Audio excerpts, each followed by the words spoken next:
Dirty Moderates, you listen to me, and thank you for listening and helping us grow. We are very appreciative of all of you. But you listen to me because I am not going to give you bullshit. And I'm not going to sit here and play any kind of partisan line. As you know, my opinions, you know my feelings on the division and fear and loathing and despair that MAGA and Trump have unleashed on this country. And especially the horror of what were Trump's immigration policies, kids in cages, family separation. Okay. However, our immigration system is broken. Okay. It is a crisis. And our asylum system, though noble, or come here and you be able, if you enter through the proper ports of entry, you are given asylum in this country under law. This is broken too. And Joe Biden and his administration have completely failed. They have failed this country.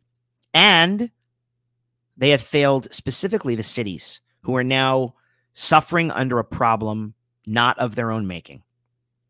I want the Democrats and the White House to stop the bullshit and to tell activists to go sit the fuck down and shut up, because this is not about race and it's not about ethnicity. As Eric Adams said, there's immigrants coming from Russia. There's immigrants coming from Latin America. There's immigrants coming from West Africa. Okay, we need action here, and it's the problem of the federal government. The number of people who have sought asylum at our southern border did increase under Trump, and again, he applied the wrong remedies. Okay, I'm not in any way ever going to condone that, because we are a safe haven and should remain that for immigrants. However, we have a system that no longer works. The partial border wall has done nothing. Mexico didn't pay for it, but more immigrants have arrived since Biden took office. The problem has been created, and the can has been kicked down the road by both the Republican and Democratic parties, and anybody who tells you otherwise is full of shit. They are full of shit, and I'm so sick of it. And I don't care who sent who to what city or who did what. Border states are overwhelmed, and now cities are too. It's got to be stopped. The number of asylum seekers who are coming to this country is out of control. Okay. And okay, this is the rub. We have a federal law that then prevents people who come here for asylum, fleeing poverty or hunger or whatever the case may be, political unrest in their own country. They're not allowed to work. Okay. It can take over a year to get any kind of work authorization. In the meantime, how are they supposed to pay their rent and feed themselves? Right. So essentially, the government, the old big government, doing its worst as ever, is basically making them impoverished, leaving them vagrant. Okay. These people who come here, many of them are full of fortitude and full of hope. They bring with them their wounds, and they want a better life in this great country. They want to work. Okay. They do. Many of these people do work illegally, as you know, because these are jobs many of you Americans will never take. Neither will your spoiled kids. Okay. In New York City, this is a huge problem specifically for Mayor Eric Adams and the Big Apple, where I lived for so many years and call my home always. Denying people the ability to work is a real problem there, because since the early 80s, 1981 to be exact, New York City shelters all homeless residents who need it. That's the law. Now, it was never intended to be a law for immigrants and refugees and migrants coming in an unprecedented, unlimited way, but that's what it's become. City's doing a good job of trying to find room for the influx of at least 110,000 refugees who've come there since last spring. Right now, there are about 60,000 migrants in over 200 different areas. Okay, in over 140 hotels. Okay, according to the office of the New York City mayor, this is costing taxpayers $383 a night. Now, tally that up. There's about 8 million people or so in the New York area. That's billions and billions of dollars. Eric Adams, the mayor of New York, has been pleading for months for the federal government to help him. Not a word. Not a word. Chicago, Philadelphia, Denver, Washington, they're also having an influx. People with no housing and no legal means of earning any money, because the federal government is failing to provide any of the resources. Not only are they not helping the cities, They have not enough people to hear asylum cases in anything remotely resembling an efficient, fair, and quick fashion. Do you know that it can take as long as 7 years for one applicant's case to be resolved? Think about that. So right now we got a system, right? We got people can cross our borders, but they can't work once they get here, right? All right, we give them free housing, and that grants them 7 years at least or so of residency before deciding on whether they can legally be here or not. Yeah. We are a nation of immigrants. I am, you are, everybody is, to see, okay? Even reactionary Protestants who are Mayflower, who hail from the lineage of the Mayflower, okay? Not your country either. You came from England. Okay, people came from Holland. We know the story, okay? But to deny immigrants the opportunity to work legally and forcing them to rely on the state as some kind of big refugee welfare system is awful. It's so bad for them, guys. This is where progressives don't get it. I don't know what their issue is. I don't know who Joe Biden is listening to, but it is an inhumane policy that they are aiding and abetting. Okay? Of course, the Republicans have bad ideas, but the Republicans are not in charge of the federal, or at least the presidency right now, and the executive branch, which belongs to the Democratic Party.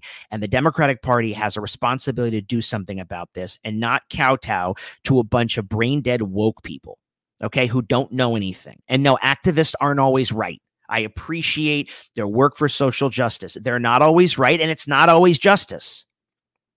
And in many cases, it's not even social. It's antisocial. Migrants are suffering because of this. Doing nothing and blaming Greg Abbott, who I can't stand either in Texas, or just blaming Republicans or saying, but Trump was a fascist. We know. What are you going to do about it? This is why I'm not a member of either party. And this is why the Democratic Party makes me so goddamn mad. I'm locking arms with you guys, and you guys are absolutely right that Trumpism is a threat. What's happened to the Republican Party is an American travesty. And you know what? I agree with you some of the time. I don't agree with the other time. The Republicans have no policies other than own the libs, own the woke, Hunter Biden's laptop, all that stuff. Okay. But you have no policy either. You are another party, and there's only two. Mayor Eric Adams came out and said that this crisis will destroy the city, and he was faced with major blowback from the left, calling him a racist and a white supremacist, the black mayor of New York. Cut the crap, people. Good God. You guys are insufferable. And you know what else? You are leading to more suffering. You are not helping the people you think you help in your fucking bubble, your precious bubble that needs to burst. And now, because this has nothing to do with xenophobia, okay? It has to do with neglect. It is, and it's not any kind of, benign neglect. This is avoiding and pretending there is a problem that doesn't exist because you were afraid that you were going to get blowback from an ethnic base of yours, which, by the way, in working class communities is moving away from you. That is Hispanic voters and black voters moving away from you, Democrats. And you know what? They don't want an open border. I don't want one. And the majority of Americans don't want. You know how the majority of Americans want women to have a right to choose what to do with their own body? Yes, they do. They also want a border that has control, an asylum process that makes sense. No, and not everybody can just come here with no consequence. And we can't have a country of 330 million people. And there is vast room for people in this country to come. And there is vast jobs. There are tons of jobs, vast labor market. But it has to be done by the letter of the law. We're not a banana republic, okay? We have to create a system, okay, that helps our refugees. Okay. Remember, when we created the current refugee laws, it's right after World War II. World War II had ended. People were fleeing communism, fleeing fascist governments. And now the refugee laws are basically based on gang violence, economic hardship. A lot of this stuff is bad, but we do need to help other countries address their problems. But the asylum process should be designed that we can prioritize literally people fleeing war and state prosecution. That's what the laws are for. They're not just for anybody who's poor in Guatemala or poor in Liberia or, that's not what they are. Okay. Those who wait their turn for a visa should have respect. Okay. People who circumvent the rules should not. Okay. You know the old saying, justice delayed is justice denied? Well, Congress needs to provide. And again, I'm not just blaming Joe Biden. I'm saying that both parties have kicked the can down the road. To his credit, George W. Bush tried to do immigration. It did not work. Obama tried. They wouldn't help him. I get it. But here we are. But there's still a federal responsibility to deal with cities who are literally suffering under this weight to the tune of millions. There is not an unlimited amount of resources, folks. I know liberals think it is. I know you guys think you write a check. It doesn't matter. But the Pentagon and the corporations has nothing to do with this. People are suffering. You see people lying on the street in New York. I see people. My friends send me pictures, and I live there. This isn't anecdotal. You can go look it up, of people defecating on the streets of New York City because they have nowhere to go.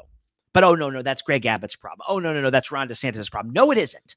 And if the government lets you in, it should let you work. That's what generations of immigrants have done. President Biden immediately has the executive authority to permit people to work. What are we waiting for? And he should actually call on Congress to do so. I don't want to hear about anything else. This is a huge thing right now. Okay? I'm pleased with a lot of the things Joe Biden's done, but this is urgent. And this will become a crisis for you. Mark my words. This will be hung around his neck. He already faces a daunting reelection. He's already too old. And then they're going to look at him and say, what are you doing? And he's, of course, going to listen to the wackadoodles in his party say you can't do anything because I'm afraid and I'm compassionate and I'm too liberal. It's all bullshit, guys. I'm so pissed about this. It's not a Fox News talking point. Go to New York, go to Philadelphia, go to these cities and see what's going on. And blue state mayors are up to they've had it. Okay? Biden needs to reach out to the mayors. He has not, according to them. And yes, we remain humane by doing so. We remain humane by helping people be able to get work and be respected. Nobody's kids are being ripped away. Nobody's being thrown into a prison. But is it humane when people come to Arizona and you see these images, for example, and they're like, they literally are in fenced-in areas up against each other in the heat because our system can't handle it? We don't have enough judges to process it. Right? When asylum seekers come to the United States, the feds shouldn't force all these cities to just shoulder the burden alone. Cities are going to need federal support. It's a federal government problem. Okay? The government is failing people. It's failing immigrants. It's failing us. Okay? People arrive in cities. They have no employment. They have no housing. They have no services, right?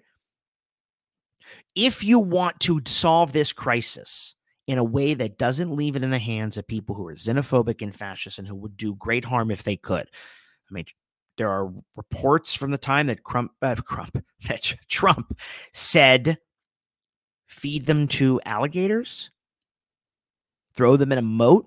I mean, we know we took babies away from their parents. Folks, I don't want that. But something has to be. That doesn't mean there isn't a problem. It's the old thing in our politics. One party has a bad rap on something, and therefore the other party doesn't do it or doesn't want to face it. Well, you know what? The only people who get hurt are the people who you think you're helping, but yet you're not. You're doing nothing. And we get hurt as a country. We stain our own sense of purpose, our own law, the meaning of our law, whatever that may be, when we just decide arbitrarily we're going to do nothing.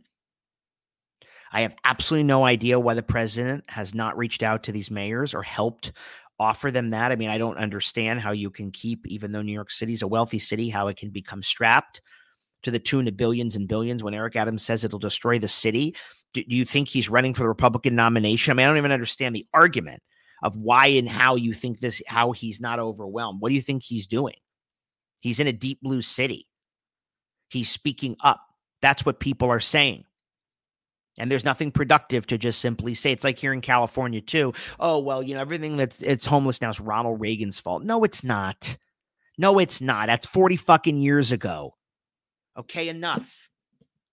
You want solutions, Democrats? You want to be the party of policy? Then do something about it. And President Biden, that means you. People deserve better. American people and the people who are coming here to work and be part of this great social experiment, political experiment, historical experiment, self-government, deserve an opportunity to.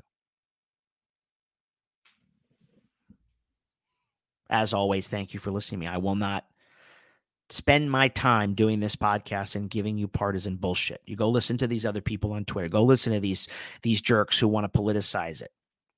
Not good, folks. All those political talking points that you and the Democrats make as you sip your lattes, all right, and you eat your canapes and you drink your Sauvignon Blanc, people are suffering. You're supposed to help people, okay? Calling other people fascists and doing nothing is actually nothing. It's actually nothing. And if it's anything, it's bullshit. Folks, thank you for listening to me. As always, we couldn't do it without your support. And we are active on TikTok, as I always say, at Dirty Moderate Nation. And also, we have content coming your way. Big stuff. Big stuff. I've been saying it, but it's happening. Okay. I'm excited. A few weeks from now. So stick with us. In the meantime, stay dirty, stay moderate, and stay safe.